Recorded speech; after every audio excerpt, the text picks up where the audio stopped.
चलिए दोस्तों, शुरू करते हैं यूनिट नंबर 15 समलंब का क्षेत्रफल, जो कि बीटीसी 4th सेमेस्टर मैथ का है। और इसमें हम पढ़ेंगे समलंब का क्षेत्रफल। इसके पहले की जितनी यूनिट हैं वो कंप्लीट हो चुकी हैं। अगर आपने वो सारी वीडियोज़ नहीं देखी हैं तो हमारे चैनल पे वो आपको मिल जाएंगी, या फिर फेसबुक पे यूपीएसआरटी के नाम से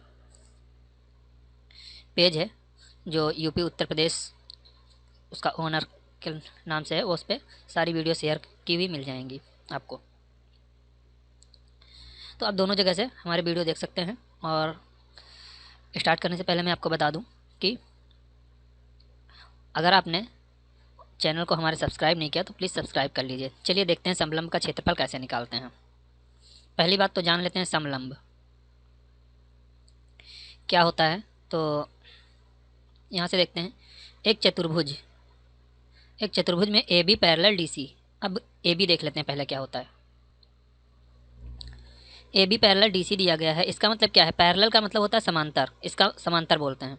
इसका मतलब ये होता है कि अगर एक भुजा छोटी है और उसकी सीध में दूसरी भुजा है तो वो छोटी हो या बड़ी हो उससे हमें मतलब नहीं होता है, उसको हम क्या बोलते हैं? समांतर बोलते हैं। उसका ये साइन होता है। अगर एक लाइन इतनी बड़ी है और एक इतनी बड़ी है तब भी वो समांतर हो जाएगी, और अगर दोनों बराबर हैं तब भी समांतर हो जाएगी, या फिर ऊपर वाली छोटी है और नीचे वाली बड़ी है तब भी वो समांतर हो जाएंगी, बशर्ते वो सीधी रेखाएं होनी चाहिए। ठीक है, तो यहाँ से ये हो गया। अब देखते हैं तथा ए डी और बी सी समांतर हैं। अब ए डी क्या है? ए डी ए हो गया और बी सी ए हो गया, ये भी समांतर हैं। ठीक है, अब सीधी रेखाएं हैं ये, ऐसे ऐसे, तो ये भी समांतर भुजाओं ए बी और डी सी में से किसी एक भुजा को समलंब का आधार कहा जा सकता है। ए बी या डी सी में से किसी एक भुजा को समलंब का आधार कहा जा सकता है। जैसे ये समलंब हुआ तो इसका आधार आप इसको ले सकते हैं या इसको ले सकते हैं। ठीक है, इन समांतर भुजाओं के बीच की लंबवत दूरी को समलंब की ऊंचाई कहा जाता है, जिसको h से डिनोट किया गया है यहाँ पे। ठीक, अब चित्र में इस ऊंचाई को ए एन बराबर C M equal to H से प्रदर्शित किया गया है। ठीक, अब देखते हैं अगर ऐसी आकृति है तो उसका हम क्षेत्रफल कैसे निकालते हैं। तो त्रिभुज का क्षेत्रफल जब निकालते थे तो एक फार्मूला होता था। फार्मूला क्या था कि जब त्रिभुज का क्षेत्रफल निकालते थे तो निकालते थे 1/2, और इंटू में होता था हमारा बेस। बेस का मतलब होता है आधार, ठीक है, इंटू हाइट। क्या था? हाइट। इसी बेस को हिंदी में आधार बोलते हैं और हाइट को ऊंचाई बोलते हैं। तो 1/2 मतलब तो होगा ही। तो अगर हम ये त्रिभुज ले लेते हैं, ये ए से लेके और ये वाला और बी सी, पूरा ये त्रिभुज ले लेते हैं। ठीक है, पूरा ये त्रिभुज ले लेते हैं तो देखिए ये त्रिभुज क्या बन रहा है? ए बी सी बन रहा है। अब इसका अगर आधार देखा जाए तो हमने b1 माना है, तो यहाँ पे क्या हो गया? b1 हो गया। और हाइट इसकी क्या है? h है, क्योंकि इसकी टोटल डिस्टेंस देखी जाती है, ना कि ये देखा जाता है। ठीक है, तो ये h हो गया। अगर इसको मल्टीप्लाई किया तो क्या आ गया? हाफ और b1 इंटू एच। ठीक है, इसी तरह ए डी सी में देख लेते हैं। अब ए डी सी क्या है? ए डी सी एक त्रिभुज कौन सा बना? ये। अब इसका अगर आधार देखा जाए तो b2 है। ठीक है, लेकिन इसकी भी हाइट h ही है, चाहे आप इधर से देखिए चाहे आप इधर से देखिए, क्योंकि ये इसी का समरूप त्रिभुज है। तो इसका भी क्षेत्रफल हमने निकाल लिया। ठीक, तो त्रिभुज का क्षेत्रफल निकालने का जो फार्मूला होता है उसको आप नोट कर लीजिएगा। तो अगर समलंब ए बी सी डी का क्षेत्रफल निकालें, मतलब ये पूरा समलंब बन गया ए बी सी डी, ये ए बी सी डी, जो कि अगर देखा जाए तो ऐसा बना हुआ है।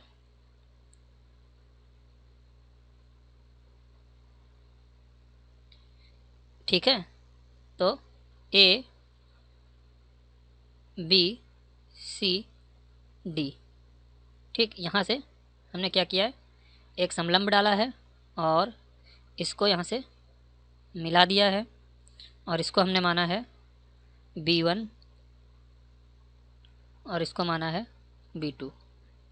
तो अगर इस ए बी सी डी का समलंब का मतलब समलंब क्या? एक चतुर्भुज हुआ, और अगर इस समलंब ए बी सी डी का क्षेत्रफल निकाला जाए तो हमने क्या किया? 1/2 मतलब पहला फार्मूला जो हमने निकाला था, दूसरी को आप इक्वेशन मान सकते हैं, इक्वेशन 1 इक्वेशन 2।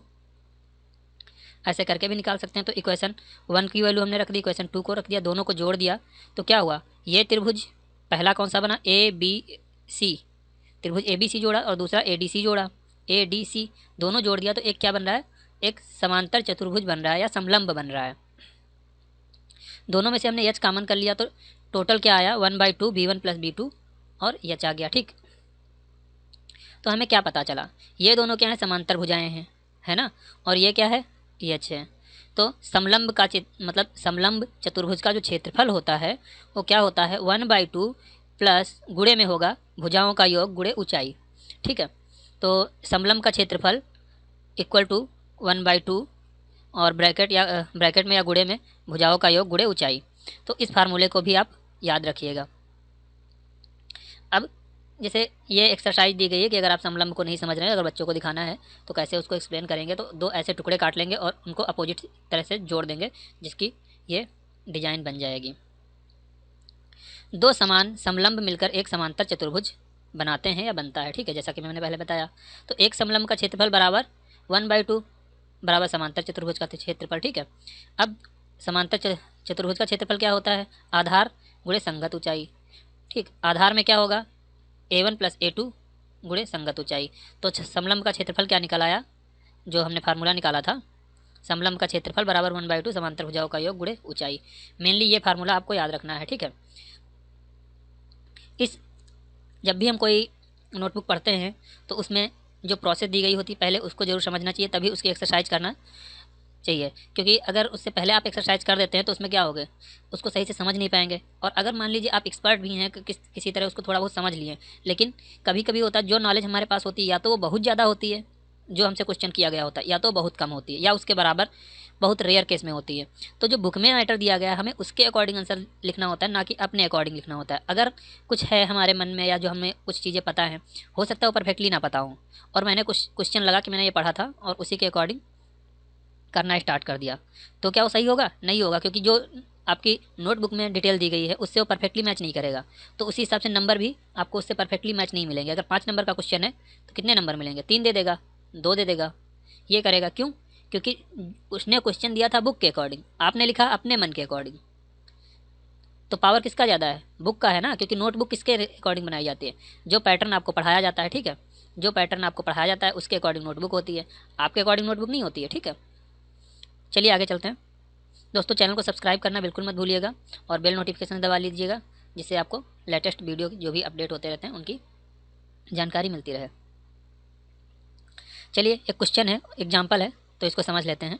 जैसे समलंब की समांतर भुजाएं 15 और 8 हैं, तो उनके बीच की दूरी 12 मीटर है, तो समलंब का क्षेत्रफल क्या होगा। सिंपल सी बात है, फार्मूला लगा देते हैं। 15 8 कितना हुआ, फार्मूला क्या था, 1/2, समलंब का क्षेत्रफल क्या था, 1/2 भुजाओं का योग b1 या b2 या a1 या a2 आपने जो भी माना है। ठीक है, यहाँ पे b1 b2 भी आप मान सकते हैं, b1 प्लस b2 भी आप मान सकते हैं, और ब्रैकेट क्लोज कर दीजिए और गुणे में ऊंचाई कितनी है वो लिख देंगे। ठीक, तो 1/2 और b1 की जगह पे 15 है, b2 की जगह पे 8 है और ऊंचाई की जगह पे 12 है। ठीक, अब क्या किया, 2 से काट दिया किसको, 12 को, तो यहाँ आया कितना 6, और 15 और 8 कितना हुआ 23, 23 गुणे 6 से गुणा कर देंगे इसको तो कितना हो जाएगा, 6 3 जा 18 हुआ, 6 2 जा 12 हुआ, 12 और 1 13 हुआ, 138 क्या मीटर स्क्वायर या वर्ग मीटर। ठीक है, ये यहाँ पे आंसर आ गया। ठीक, इसी तरह इसमें दिया गया है, तो एक भुजा अगर नहीं पता थी तो उसको निकाल लिया गया, हमने यहाँ पे रख दिया b1 b2 बराबर आया 2 गुणे क्षेत्रफल h, 2 गुणे 12 हो गया। अब दोनों का योग किसके 8 के बराबर है, इसमें से 3 माइनस कर देंगे तो दूसरा 5 सेंटीमीटर निकल आएगा। चलिए एक्सरसाइज के देख लेते हैं इसकी।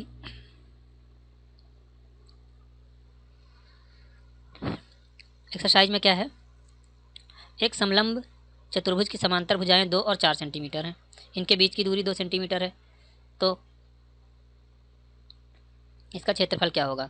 सिंपल सी बात है, 2 और 4 है तो इसका 6 वर्ग मीटर हो जाएगा। कैसे हो जाएगा, क्योंकि 1/2 होता है फार्मूला, समलंब का क्षेत्रफल क्या होता है 1/2, भुजाओं का योग 2 और प्लस 4, आप इसको बाय प्रोसेस कर सकते हैं, गुणे 2 करेंगे, ठीक है। तो ये कट गया, कितना बचा, 2 4 6 वर्ग मीटर, ठीक है। दूसरा, एक समलंब की समांतर भुजाएं 3 और 4 सेंटीमीटर हैं और इनके बीच की दूरी 3 मीटर है, तो क्षेत्रफल ज्ञात कीजिए। अब इसको भी मैं यहीं सॉल्व कर देता हूँ। तो क्षेत्रफल क्या होता है समलंब का, समलंब का क्षेत्रफल क्या होता है, समलंब का क्षेत्रफल होता है 1/2 और ब्रैकेट में दोनों भुजाओं का योग, A1 A2 ले सकते हैं आप, B1 B2 भी ले सकते हैं, ठीक है। A1 A2 और गुणे ऊंचाई, ठीक। तो 3 और 4 है, यहाँ पे 1/2 किया और यहाँ पे 3 + 4 किया और h की जगह पे हमने 3 रखा और फिर इसको एक स्टेप आगे बढ़ाया, तो 4 3 7 हो गया, 1/2 और गुणे में 7 गुणे में 3। तो आगे सॉल्व करेंगे तो कितना हो जाएगा, 21/2। तो आगे और सॉल्व करेंगे तो कितना आएगा, 10.5 सेंटीमीटर स्क्वायर, ठीक है। इसको आधा करेंगे तो 10.5 सेंटीमीटर स्क्वायर आ जाएगा, क्वेश्चन नंबर 2, ठीक है। नेक्स्ट क्वेश्चन देख लेते हैं। तो नेक्स्ट क्वेश्चन है क्वेश्चन नंबर 3, इसको यहाँ पे सॉल्व करते हैं। तो 3 सेंटीमीटर ऊंचाई वाले समलंब का क्षेत्रफल 36 वर्ग मीटर है। इसकी समांतर भुजाओं में से एक की भुजा की लंबाई 9 सेंटीमीटर है, तो दूसरी भुजा की लंबाई ज्ञात कीजिए, ठीक है। ये क्वेश्चन नंबर 3 है। तो जो समलंब का क्षेत्रफल है, एरिया दिया गया है आपको, समलंब का कितना है, एरिया 36 दिया गया है। फार्मूला पहले लिख लेते हैं, 1/2 और ब्रैकेट में B1 + B2 इंटू H। मैं डायरेक्टली सॉल्व कर रहा हूँ, आप जब अपनी नोटबुक पे करेंगे या पेपर में क्वेश्चन करेंगे तो वहाँ पे आप लिखेंगे कि एरिया कितना है, 36 वर्ग मीटर, मतलब ये 36 वर्ग मीटर है और 3 सेंटीमीटर, ऊंचाई कितनी है, 3 सेंटीमीटर, ठीक है। समांतर भुजाओं में से एक भुजा कितनी है, भुजा की लंबाई 9 सेंटीमीटर, मतलब B1 9 सेंटीमीटर है। B1 या B2 आप कोई भी मान सकते हैं, ठीक है। अब हम यहाँ पे रखेंगे, क्या रखेंगे, इसकी क्षेत्रफल जो है वो कितना है, 36, ठीक, बराबर 2 हुआ। ब्रैकेट में B1 हमने माना एक भुजा की जो लंबाई है वो 9 सेंटीमीटर है, तो यहाँ पे हमने 9 रख दिया, ठीक है। ब्रैकेट में B2 और फिर B2 के बाद गुणे में H की वैल्यू कितनी है, ऊंचाई जो है वो 3 सेंटीमीटर है, ठीक है।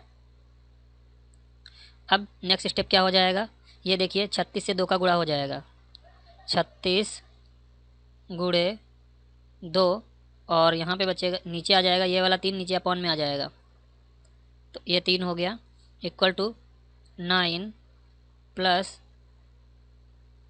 B2 हो गया, ठीक है। अब इसको हम काट देंगे, 3 1 जा 3, 3 1 जा 3, 3 2 जा 6, कितना हो गया, 12 दूनी 24 हो गया, इधर आया 24, ठीक है। और 24 बराबर 9 - B2, तो 24 से 9 जाएगा तो कितना हो जाएगा, यहाँ पे लिख लेते हैं, B2 = 24 - 9, यहाँ पे प्लस है, 24 - 9 हो जाएगा, तो कितना बचेगा, ये बचेगा 15, ठीक है। तो दूसरी भुजा जो B2 है वो कितनी आई, 15 सेंटीमीटर। इसको आप नोट कर लीजिएगा, यही आंसर हो गया इसका, ठीक है। अब चलते हैं क्वेश्चन नंबर 4 पे, इसको देखते हैं। पहले इसको सॉल्व कर देते हैं, फिर देखते हैं नेक्स्ट को। एक समांतर चतुर्भुज ABCD और ये है, इसमें क्या करना है कि आपको क्षेत्रफल निकालना है।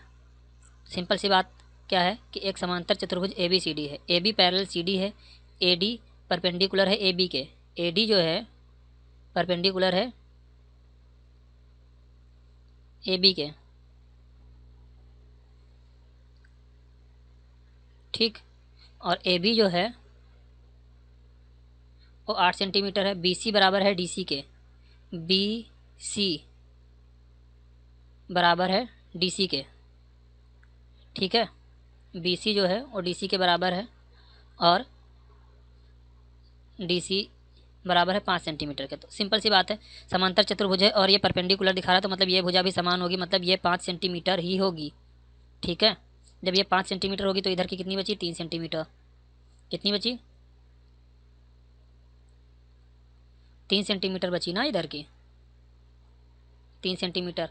अब यहाँ पे लगाएंगे पाइथागोरस प्रमेय। ये 3 सेंटीमीटर होगी। अब देखिए इस त्रिभुज में ये हो गया आधार, ये हो गया क्या, लंब हो गया, ये आधार हो गया ये, और कर्ण हो गया ये। ठीक है, कौन से त्रिभुज में, त्रिभुज BEC में, त्रिभुज BEC में। ठीक है, तो यहाँ पे कर लेते हैं इसको, यहाँ लिखेंगे इन ट्रेंगल, कौन सा है, B और EC में। ठीक है, क्या हो जाएगा, कर्ण का स्क्वायर, K फॉर कर्ण, कर्ण का स्क्वायर इज इक्वल टू लंब का स्क्वायर प्लस आधार का स्क्वायर। ठीक है, तो कर्ण कितना है, 5 है, 5 का स्क्वायर, लंब हमको पता नहीं है, लंब का स्क्वायर, आधार कितना है, 3 है। ठीक है, तो 3 का स्क्वायर, तो यहाँ हो जाएगा 25 और माइनस ये 3 इधर आएगा, स्क्वायर होके तो 9 हो जाएगा। तो यहाँ कितना बचेगा, L स्क्वायर, और L स्क्वायर अगर हम इधर लिख लें तो यहाँ 25 माइनस 9 कितना बचेगा, 16 बचेगा। ठीक है, और अगर L का स्क्वायर हटता है तो ये क्या हो जाएगा, वर्गमूल, मतलब स्क्वायर रूट किसका, 16 का, जो कि बराबर होगा किसके, 4 के। ठीक है, किसके बराबर होगा, 4 के। तो अगर आप देखते कि ये भुजाएं बराबर लग रही हैं तो कितना हो लगता कि हम 5 सेंटीमीटर इसको भी रख देते, लेकिन ये क्या है, ये 4 सेंटीमीटर है। ठीक है, ये क्या है, 4 सेंटीमीटर है। अब हम क्या करेंगे, रखेंगे क्षेत्रफल वाला फार्मूला। तो समलंब समलंब चतुर्भुज का क्षेत्रफल अगर निकालेंगे तो क्या हो जाएगा, समलंब चतुर्भुज का एरिया निकालेंगे अगर, तो हो जाएगा बराबर 1/2 और ब्रैकेट में पहली भुजा गुणे दूसरी भुजा, पहली भुजा प्लस दूसरी भुजा, पहली भुजा 5 है, दूसरी भुजा 8 है। ठीक है, पहली भुजा 5 है, दूसरी भुजा 8 है, पहली 5 दूसरी 8 है। ठीक है, अब यहाँ पे जो 4 सेंटीमीटर आया था ये क्या हो गया, H, क्योंकि हमें H ही तो निकालना था, तभी तो हमने सारी प्रोसेस की थी। तो यहाँ पे रखेंगे हमने कितना, 4 सेंटीमीटर। ठीक है, अब इसको काट देंगे, 2 1 जा 2, 2 2 जा 4 हुआ, और इधर हो गया 5 और 8 कितना हुआ, 13, और इनटू में बचा क्या, 2। तो यहाँ पे कितना हुआ, 13 2 जा 26, 26 क्या हो जाएगा, सेंटीमीटर स्क्वायर, 26 सेंटीमीटर स्क्वायर हो जाएगा। ठीक है, तो ये इसका आंसर आ गया। ठीक, नेक्स्ट क्वेश्चन है एक, दोस्तों इसको चैनल को सब्सक्राइब कर लीजिएगा और बेल नोटिफिकेशन दबा लीजिए, जिससे आपको जो भी यूनिट अपडेट होती हैं या जो किसी अदर सब्जेक्ट के वीडियो पढ़ते हैं तो आपको टाइमली मिल जाएँ और उसको पढ़ाई कर सकें। ठीक है, क्वेश्चन नंबर 5 है, समांतर भुजाएं 8 मीटर और 6 मीटर हैं, इसकी ऊंचाई 4 मीटर है, तो क्षेत्रफल ज्ञात कीजिए। सिंपल सी बात है, समलंब का क्या लगा देंगे, फार्मूला एरिया वाला। ठीक है, तो एरिया में क्या था, 1/2 और ब्रैकेट में B1 प्लस B2 और गुणे में H। H क्या है, ऊंचाई ही H है, ये ऊंचाई ही H है, ये वाली। ठीक है, 4 मीटर। ये क्या है, B1 है, और ये क्या है, B2 है। ठीक है, तो रख दीजिए सबकी वैल्यू 1/2 और ब्रैकेट में B1 की जगह कितना हो गया 8 और B2 की जगह कितना हुआ 6 और H की जगह कितना हो गया 4। ठीक है, फिर इसको कैंसिल आउट कर देंगे, 2 1 जा 2, 2 2 जा 4, और आगे कितना बचेगा, 8 6 कितना होता है, 14 होता है, 14, और गुणे में क्या हो जाएगा, गुणे में हो जाएगा 2, तो टोटल कितना आ जाएगा 28, 28 क्या, मीटर स्क्वायर या वर्ग मीटर, या आप ऐसे लिख सकते हैं मीटर स्क्वायर। ठीक है, आप ऐसे भी लिख सकते हैं। ठीक है, आप ऐसे भी लिख सकते हैं। ठीक है, ये स्क्वायर मीटर मतलब आप तीनों तरह से लिख सकते हैं इस यूनिट को, इस तरह भी लिख सकते हैं, इस तरह भी लिख सकते हैं। आज के वीडियो में इतना ही, मिलते हैं नेक्स्ट वीडियो के साथ, नेक्स्ट यूनिट के साथ। थैंक यू दोस्तों वीडियो देखने के लिए।